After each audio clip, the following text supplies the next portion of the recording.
Hi everyone, this video is prepared to present to you our project proposal from Group 3 for the subject KIB3005 Biomedical Engineering Practice. So our group consists of 5 members who are Chao Ying-Ting, Li Ziyun, Timothy Tae Tim, Tiong Jia-Ying, and me, Wong Xinghui. So this project proposal is prepared to point out a clinical issue found during the visits to the University Malaya Medical Center, UMMC. So the hospital units being visited by the Group 3 members are: first, the speech therapy; second, physiotherapy; third, neonatal intensive care unit and ICU; and finally, the occupational therapy as shown in the timeline. Hi, I'm Li Ziyun with metric number U003915. So in this proposal, the clinical issue stated is focusing on an ICU, which can be related to integrated design project of Group 3, where temperature and humidity are of greatest interest.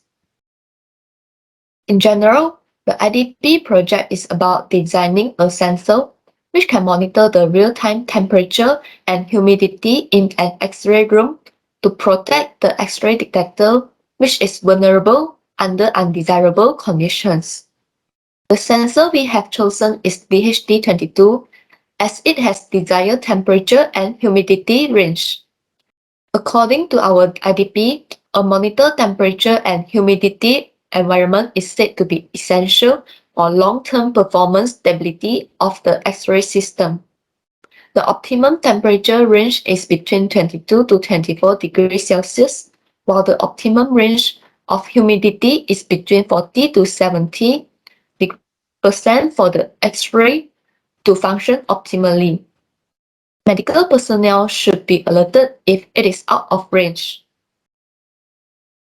It is important to maintain the relative humidity because if it exceeds beyond a certain limit, the condensation comes into play, which can cause significant amount of damage to electronic components present in that area. Furthermore, findings have shown that if the relative humidity is close to 100% at the same temperature condition, the radiation intensity would be higher because of the effect of water vapor.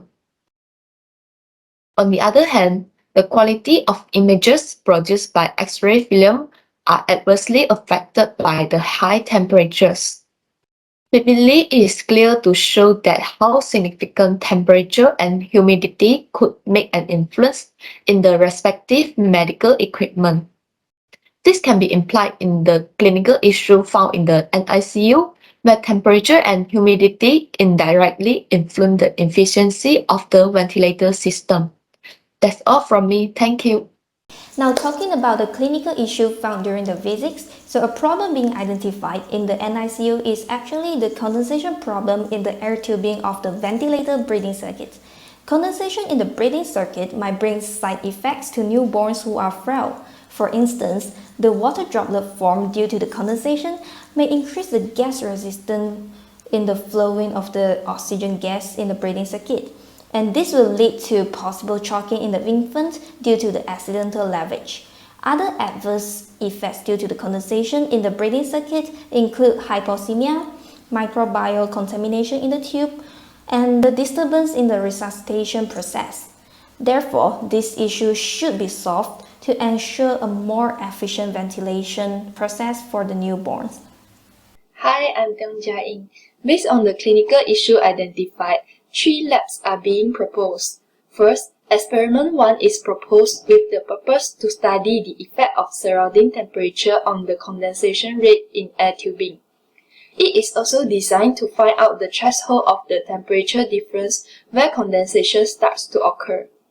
In this experiment, we used a simulated respiratory circuit to examine whether ambient temperature could have an impact on the occurrence of tubing condensation in the inspiratory breathing circuit. Basically, heated humidifier and breathing circuit play a significant role in setting up the mechanical ventilation circuit.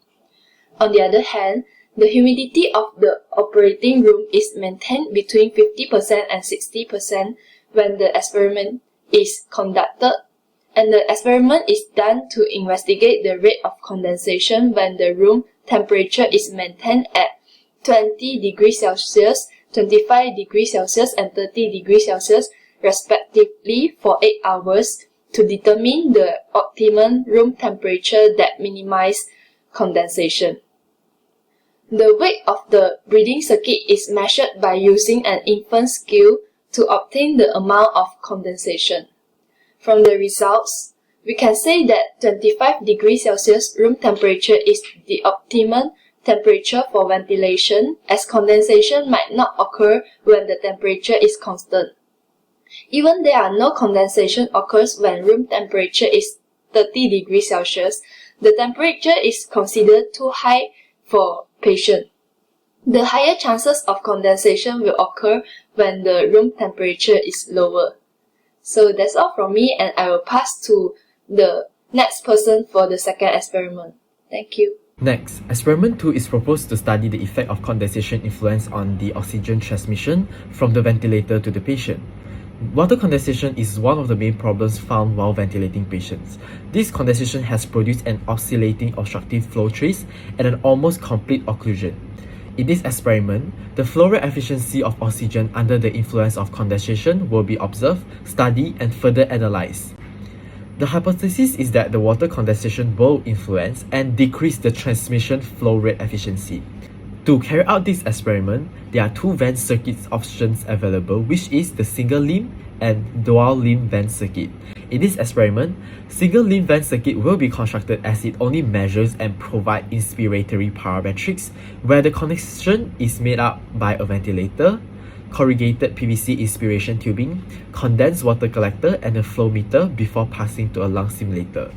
These are the apparatus and materials needed. Mainly, they are the flow meter, tubings, ventilator, and distilled water. In this experiment, distilled water will be added in the inspiration tubing to simulate the effect of water condensation, which are 0, 30, 60, and 90 milliliters respectively. We will be taking the average reading of the flow rate measured by the flow meter, as well as measure the volume of condensation water collected. This is our forecasted results, where the mass of condensed water collected increases and the gas flow rate decreases when the volume of distilled water added in the tubing increases. This data will be used to study the tendency of water aspiration by patients and also the flow rate resistance caused by water condensation. Hi everyone, my name is Ying Ting with metric number U2004031. Now I'll proceed with the experiment 3, which is to examine the condensation rate under different types of tubings material in regard to their respective thermal conduction and heat insulation. This experiment is also to investigate the most suitable material for breathing tube to prevent condensation. Here comes to our introduction of this experiment. Breathing tubes are made to be corrugated to prevent any kinking effect on the tube. This is to make sure the continuous oxygen supply to the patient. Breathing tubes are usually made up from medical grade polyvinyl chloride, which is PVC, or ethylene vinyl acetate, EVA. The thermal conductivity of these two materials are different, where the thermal conductivity of PVC is 0.19 and the thermal conductivity of EVA in solid state is 0.21. The lower the thermal conductivity of the material, the better the thermal insulation. Therefore, we propose that the condensation rate will be slightly affected and will be lower if the thermal insulation of the material of the breathing tube is high. Next, we will proceed to the procedure of this experiment. We have to fix some variables before conducting the experiment. First is to fix the humidity of the room between 50% to 60%. Set the circuit to volume control ventilation and the tidal volume at 500 ml with 5 cm H2O of PEEP. Also, set the ventilation rate as 10 times per minute with 1.5 seconds of inspiratory time. Then set the oxygen concentration at 21% as normal atmosphere oxygen concentration. Next is select the invasive mode of the humidifier. Set the humidifier chamber outlet temperature and the Y-piece temperature at approximately 37 degrees Celsius and 40 degrees Celsius respectively.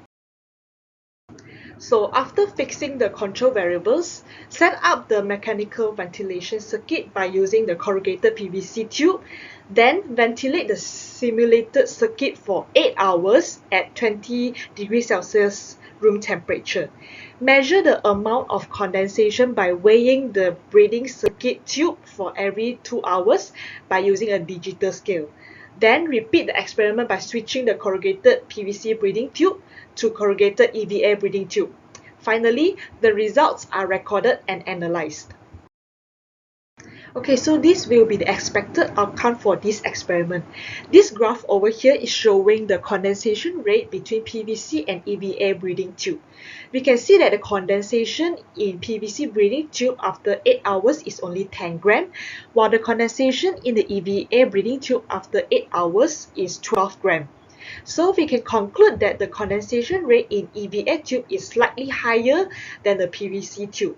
So from this experiment, we can say that the PVC tube is able to prevent condensation more than the EVA tube. Hence, the hypothesis is accepted that the lower the thermal conductivity, the better the heat insulation of the material. Thus, the condensation rate is lower. So by choosing PVC breathing tube will be better to prevent tube condensation.